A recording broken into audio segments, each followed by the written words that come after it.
ಚಿತ್ರದುರ್ಗದ ಹಿರಿಯೂರು ಬಸ್ ದುರಂತದಲ್ಲಿ 6 ಮಂದಿ ಸಾವನ್ನಪ್ಪಿದ್ದಾರೆ.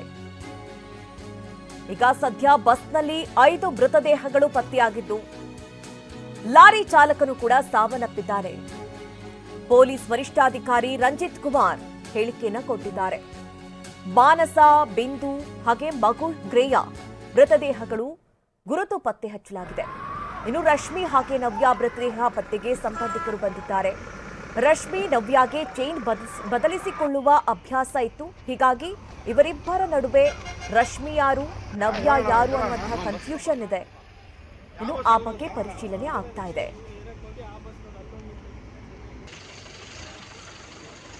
ಇವತ್ತು ಆದಂತಹ ಬೆಂಕಿ ಅನಾಹುತ, ಬಸ್ಗೆ ಲಾರಿ ಡಿಕ್ಕಿ ಹೊಡೆದಂತಹ ಪರಿಣಾಮದಿಂದಾಗಿ ಬಸ್ ಧಗಧಗಿಸಿತ್ತು. ಅದರಲ್ಲಿ ಇದ್ದಂತಹ ಪ್ರಯಾಣಿಕರು ಸುಟ್ಟು ಕರಕಲಾಗಿದ್ರು.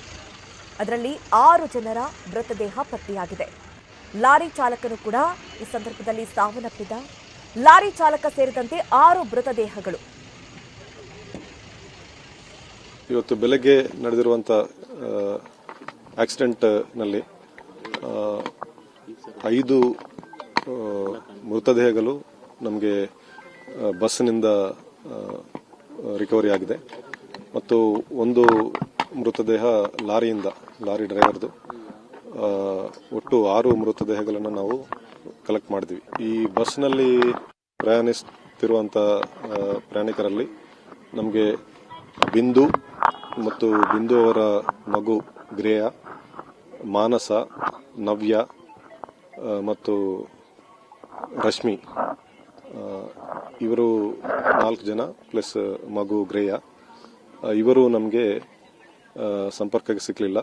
ಸೊ ಇವಾಗ ನಮಗೆ ಸಿಕ್ಕಿರುವಂಥ ಬಾಡಿಗಳು ಕೂಡ 4 ಅಡಲ್ಟ್ ಬಾಡಿ ಮತ್ತು 1 ಮಗುದು ಬಾಡಿ ಇದೆ. ಅವ್ರ ಸಂಬಂಧಿಕರ ಕಡೆಯಿಂದ ನಾವು ಅದನ್ನು ಐಡೆಂಟಿಫೈ ಮಾಡಿಸ್ತಾ ಇದ್ವಿ. ಬಸ್ನಲ್ಲಿ ಒಟ್ಟಾರೆಯಾಗಿ 32 ಜನ ಇದ್ರು. ಅದರಲ್ಲಿ 28 ಜನ ಬುಕ್ ಮಾಡಿಕೊಂಡು ಬಸ್ ಹತ್ತಿದ್ದಾರೆ. ಮಧ್ಯದಲ್ಲಿ 2 ಜನನ್ನ ಹತ್ತಿಸ್ಕೊಂಡಿದ್ದಾರೆ ಮತ್ತು ಒಬ್ಬ ಕಂಡಕ್ಟರ್, ಒಬ್ಬ ಡ್ರೈವರ್ ಇದ್ದಾರೆ. ಈ ಮಗುದು ಡೀಟೇಲ್ಸ್ ಬುಕಿಂಗ್ ಡೀಟೇಲ್ಸ್ ಅಲ್ಲಿ ಇಲ್ಲ. ಗ್ರೇಯ ಮದರ್ ಜೊತೆ ಇದ್ದಾರೆ, ಅವರದ್ದು ಡೀಟೇಲ್ಸ್ ಇಲ್ಲ. ಸೊ ಡ್ರೈವರ್ ಕಂಡಕ್ಟರ್ ಇಬ್ಬರು ಸರ್ವೈವ್ ಆಗಿದ್ದಾರೆ. ಒಬ್ಬರು ಬುಕ್ ಮಾಡಿ ಅವರು ಬಸ್ ಹತ್ತಲಿಲ್ಲ, ಅವ್ರದ್ದು ನಾವು ಕೌಂಟ್ ಮಾಡಿಲ್ಲ. ಸೊ 28 ಜನ ಪ್ರಯಾಣಿಕರು, ಈ 2 ಜನ ಮಧ್ಯದಲ್ಲಿ ಹತ್ತಿದ್ದಾರೆ, 2 ಬಸ್ ಕಂಡಕ್ಟರ್ ಅಂಡ್ ಡ್ರೈವರು, ಇನ್ನೊಬ್ಬ ಮಗು ಹೂ ಇಸ್ ನಾಟ್ ಅಕೌಂಟೆಡ್. ಅದರಲ್ಲಿ ಒಬ್ಬ ಮುಸ್ಲಿಂ ಕಪಲ್, ಅವರು ನಮಗೆ ಪತ್ತೆ ಆಗಿರಲಿಲ್ಲ. ಮಸ್ರತ್ ಉನ್ನೀಸಾ ಮತ್ತು ಸೈಯದ್ ಜಮೀರ್ ಗೌಸ್ ಇವರಿಬ್ಬರು ಕೂಡ ನಮಗೆ ಪತ್ತೆ ಆಗಿರಲಿಲ್ಲ. ಅವರು ಐಡೆಂಟಿಫೈ ಆಗಿದ್ದಾರೆ, ಶಿರಾ ಕಡೆ ಹೋಗಿದ್ದಾರೆ ಅಂತ ಹೇಳ್ತಾರೆ ಅವರು. ಬಟ್ ಅವರಿಬ್ಬರು ಸೇಫ್ ಆಗಿದ್ದಾರೆ. ಬಿಂದು ಮತ್ತು ಮಗುದು ಮೃತದೇಹ ಪತ್ತೆ ಆಗಿದೆ. ಬಟ್ ನವ್ಯ ಮತ್ತು ಮಾನಸ ಅವರು 2 ಮೃತದೇಹಗಳಿದೆ. ಸಂಬಂಧಿಕರು ಸ್ವಲ್ಪ ಕನ್ಫ್ಯೂಷನ್ ಅಲ್ಲಿದ್ದಾರೆ. ಯಾಕೆ ಅಂದ್ರೆ ಅವರಿಬ್ಬರು ಫ್ರೆಂಡ್ಸ್ ಇದ್ದಾರೆ. ಅವರು ಒಬ್ಬರೊಬ್ಬರು ಚೈನ್ ಎಕ್ಸ್ಚೇಂಜ್ ಮಾಡ್ಕೊಳ್ಳುವಂತ ಇದು ಮಾಡ್ತಾರಂತ ಹೇಳ್ತಾರೆ. ಸೊ ಚೈನಿಂದ ಎಕ್ಸಾಕ್ಟ್ಲಿ ಪರ್ಸನ್ ಐಡೆಂಟಿಫೈ ಮಾಡೋದು ಕಷ್ಟ ಅಂತ ಅವ್ರು ಹೇಳ್ತಾರೆ. ಇನ್ನೊಬ್ಬರು ರಶ್ಮಿ, ಅವರ ಪೇರೆಂಟ್ಸ್ ಕೂಡ ಬಂದಿದ್ದಾರೆ. ಅವ್ರದ್ದು ಕೂಡ ಚೈನ್ ಫೋಟೋಸ್ ತಗೊಂಡು ಮನೆಯಲ್ಲಿ ಅವರು ವಿಚಾರಣೆ ಮಾಡ್ತಾ ಇದ್ದಾರೆ. ಅದಾದ ನಂತರ ಎಲ್ಲ ಮೃತದೇಹಗಳು ಪತ್ತೆ ಆಗುತ್ತೆ. ಮಗು ಮೃತದೇಹವನ್ನು ನಾವು ಮೃತದೇಹ ಅಂತ ನಮಗೆ ಅಲ್ಲಿ ಗೊತ್ತಾಗ್ಲಿಲ್ಲ. ಒಂದು ಸಣ್ಣದಾಗಿ ಇರುವುದರಿಂದ ಅದು ಬೇರೆಯವರ ಒಂದು ಬಾಡಿ ಪಾರ್ಟ್ ಅಂತ ಅನ್ಕೊಂಡ್ವಿ.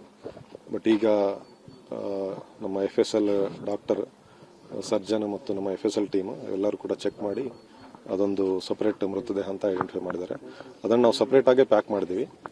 ಸೊ ಅದು ಕೂಡ ಒಂದು ಮೃತದೇಹ ಆ್ಯಡ್ ಆಗಿದೆ.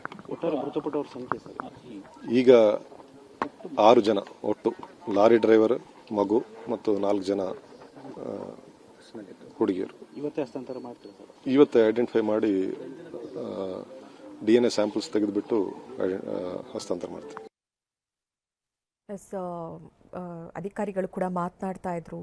ಅವ್ರು ಹೇಳ್ತಾ ಇದ್ರು ಈಗಾಗಲೇ 6 ಮೃತದೇಹಗಳು ಪತ್ತೆಯಾಗಿದೆ, ಚಾಲಕ ಸೇರಿದಂತೆ. ಇನ್ನು 3 ಮೃತದೇಹಗಳು ಗುರುತು ಪತ್ತೆ ಆಗಿರೋದು. ಇನ್ನು ರಶ್ಮಿ ಮತ್ತೆ ನವ್ಯ ಮೃತದೇಹಗಳು ಯಾವುದು ಅನ್ನೋದು ಪತ್ತೆ ಆಗ್ತಾ ಇಲ್ಲ. ಸಂಬಂಧಿಕರನ್ನ ಕರೆಸಿದ್ದಾರೆ, ಕುಟುಂಬಸ್ಥರನ್ನ ಕರೆಸಿದ್ದಾರೆ. ಆದರೆ ಕುಟುಂಬಸ್ಥರಿಗೂ ಕೂಡ ಪತ್ತೆ ಹಚ್ಚೋದಕ್ಕೆ ಸಾಧ್ಯವಾಗ್ತಾ ಇಲ್ಲ. ಏಕೆಂದ್ರೆ ಸಂಪೂರ್ಣವಾಗಿ ಮೃತದೇಹಗಳು ಸುಟ್ಟು ಕರಕಲಾದಂತಹ ಪರಿಸ್ಥಿತಿಯಲ್ಲಿ ಇದೆ. ಆದರೆ ಅವ್ರು ಹಾಕೊಂಡಂತಹ ಒಡವೆಯ ಆಧಾರದ ಮೇಲೆ ಯಾರ್ಯಾರ ಮೃತದೇಹ ಅಂತ ಹೇಳಿ ಪತ್ತೆ ಹಚ್ಚಬಹುದು. ಆದ್ರೆ ಕುಟುಂಬಸ್ಥರ ಇಲ್ಲಿ ಹೇಳ್ತಾ ಇರೋದೇನು ಅಂತ ಅಂದ್ರೆ, ನವ್ಯ ಮತ್ತೆ ರಶ್ಮಿ ಇಬ್ರು ಕೂಡ ಸ್ನೇಹಿತರಾಗಿರುವಂತಹ ಕಾರಣದಿಂದಾಗಿ ಅವರ ಆಕ್ಸೆಸರೀಸ್ ಅನ್ನ ಇವರು ಬಳಸ್ತಾ ಇದ್ರು, ಇವ್ರ ಆಕ್ಸೆಸರೀಸ್ ನ ಇವ್ರು ಬಳಸ್ತಾ ಇದ್ರು. ಹಾಗಾಗಿ ಇವರ ಮೃತದೇಹ ಅಂತ ಹೇಳೋದು ಕಷ್ಟವಾಗ್ತಾ ಇದೆ ಅನ್ನುವಂತಹ ಕಾರಣಕ್ಕಾಗಿ.